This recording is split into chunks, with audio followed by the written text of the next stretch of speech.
Howdy peeps, this ain't one of my regular videos, but someone asked me how to change the wick on a Zippo lighter. So, here we go. Just for the sake of a record and I suppose your guys' entertainment, this is the 6th time in 2 days that I've tried to do this video. Right, so I'm going to start off with a couple of things. Obviously Zippo's a very well known manufacturer of lighters throughout the world, made in America. The sort of denoting or notable markings on it, you'll have a letter on one side and a number on the other.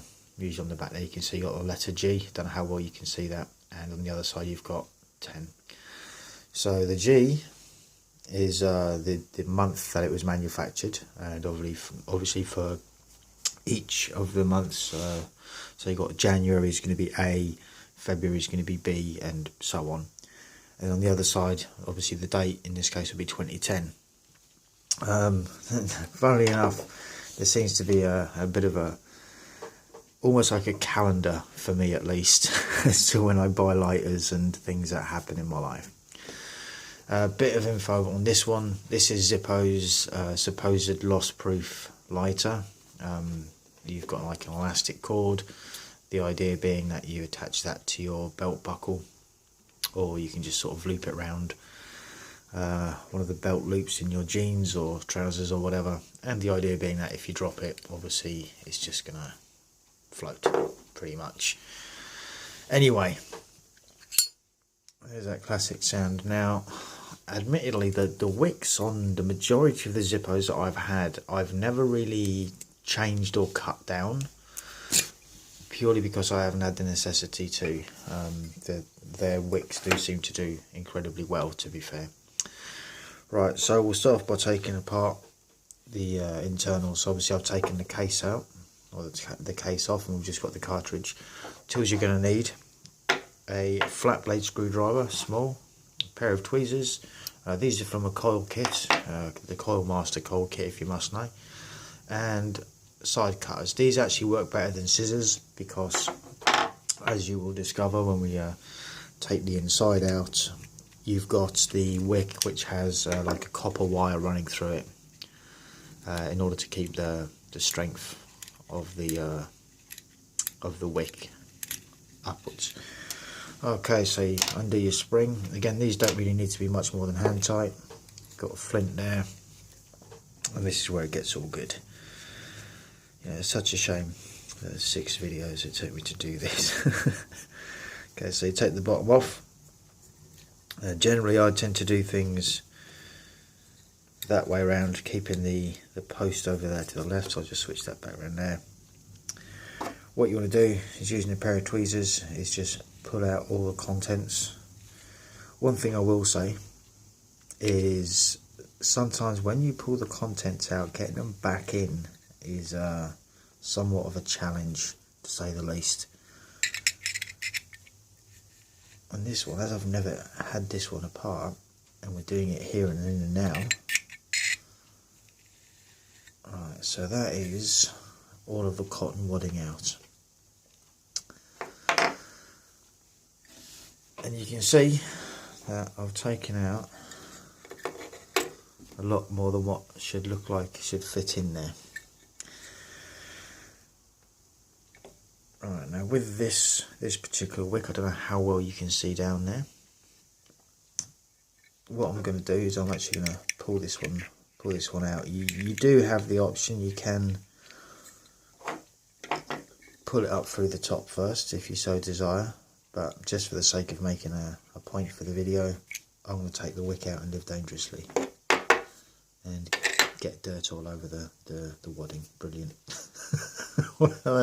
and then mess all the wadding up as well. Right, fantastic. Okay, so just as a little trick, what I recommend doing is holding on to the piece that you're going to cut off, the burnt bit, as we shall refer to it, and just cut that flush. Don't know where you can see that. You see that flush, yeah? Reason you hold on to that bit is because it could fly off. I've got a cup of tea right there. Actually, it's coffee. Right there. Speaking of which,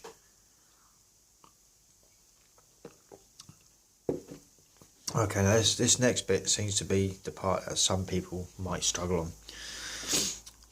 Notice the way the weave in the wick goes, and just tighten that up. Just give it a squeeze like that, just twist it round. In some cases you might want to put a bit of lighter fluid, or you could even use a bit of your own saliva if you really wanted to go that far. But yeah, you can see that is now through. What I'll then do is just put it back a bit so that the wick is level with the top of the, I suppose the ignition chamber, as we'd call it. I think we're talking about cars at this point. Okay, and then just simply fold that back in. Well, I'll say that like it's an easy thing. It very rarely is. Well, I've done the video 6 times, so that should be more than enough. In fact, what you can do, what I suggest you do, is bend that round that way. And then what we'll do is we'll push it back through that way. So I just literally folded it in half. That's probably going to snag a bit. Some people get really funny about the frayed ends on the wick. You shouldn't worry about it so much. It's no biggie really. And now I can't get that back through. Yeah, standard.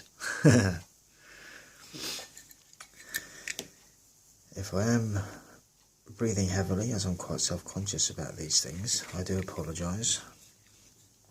There's not a great deal I can do about it. Okay, so just pull that through there like that. Yeah, I usually keep my heavy breathing for them sort of sketchy phone calls, you know what I mean? I'm joking, by the way. Okay, now you want to get the wick as close into the side as you possibly can. And it doesn't matter too much, because when you start putting the packing in, which is round about now, and I've got my little bowl next to me as well, in case I end up, which I think by the looks of it I am going to end up having to use lighter fluid. You see, the problem is when you take the internals out, very rarely do they go back in as you intended, and you'll get, because it expands back out, you see, it's what cotton does. It's a thing. And you can see already that I'm struggling to get that in there. And you can see I've got probably less than ½ inch of space to get well over ½ inch of cotton wadding in. So what it might be necessary to do in this case is to get some lighter fluid on the wadding, but we'll see how that goes. I'm probably going to have to do it anyway. Like that. Okay, so next tip. The other thing I suggest you have at hand is a bowl. Like that. Now regards Zippos, personally I tend to use their own fluid, their own wicks, their own everything pretty much. It's just like, you know, you keeping it lit, you know, keeping it real. Buying into the dream like Harley Davidson, right? Something like that. Okay, so once you've got that wet, you can then, hopefully, that should just fit in. It will give you some bit of resistance when it comes to putting that back in. Now, needless to say, the reason I said you should get a bowl is because eventually the Zippo fluid will drip through from the wick, or from the wick area. Just straighten that up a little bit. Like I say, some people, I'm not really too fussed. I mean, absolute worst case scenario, you can get your angle clippers, cutters, and you can just, you know, cut it if you want. Right, so that's that part. Needless to say, if you put too much fluid in, this will continuously drip, and that's not what you want. So in that situation, you want to keep the bowl underneath it so as to catch all the lighter fluid, the excess lighter fluid. Actually, you know what, whilst I'm on here, this flint is getting particularly low. Ordinarily I'd replace it. In fact, if I'd say if your flint is any lower than that, or any shorter than that, throw it away and put a new one, because what can tend to happen is when you drop it into the flint chamber, it will spin round and it will catch probably about halfway down, and then it will be an absolute pain to try and I wonder if it's just demonstrated that actually. No, it hasn't. Again, if you look at the bottom section right in there, I don't know how good that is. Yeah, you can see you've got the flint at the bottom there where the wheel is, so that's all good. Right, push your spring in. What I suggest you do to tighten it is turn it counter or anti-clockwise first. That's loosey lefty. Go loosey lefty so you can feel the threads, and then turn it righty tighty. God, I'm so good to you guys, you know, eh? Right, I'll put the Zippo fluid over there. Have a look at that. There you go. With regards to filling it, actually, just as a side note, some people say, oh, you've got a little hole there and you can fill it up through there. So, well, that's all well and good, but what tends to happen, this is just a recommendation on filling. Personally, I'll either take that off completely, or I'll just lift it up like that and put a bit more fluid in there, actually. You notice I'm going against my own advice there of having a bowl underneath so it doesn't leak fluid everywhere. Okay, so just pop that back down like that. Again, any excess that you do get, you want to ideally have a piece of kitchen towel just to soak up the excess. I can feel it obviously all over the lighter. I don't know if you guys can see that. And then leave this to air for a few minutes and keep it away from sparks, obviously. Right, now put the cartridge. You got a bit of overhang on that bit. There we go. Just dry my hands again. Now it's looking a little bit better. Although it's looking a little bit better, I can also feel lighter fluid all over my hands. Now what I tend to do is leave it for a few moments. I'll just put the lid back on the lighter fluid. Leave it for a few moments, let the fumes and that work their way through. Now let's see if we can burn the place down. Yes, the old flint problem, there we go. Sometimes with that you also have to push it forward in order to get that going. And there you go. One Zippo wick replaced. And the flame, you can tell the flint's on the way out. But yeah, there you go. And that is how you replace the wick on a Zippo lighter.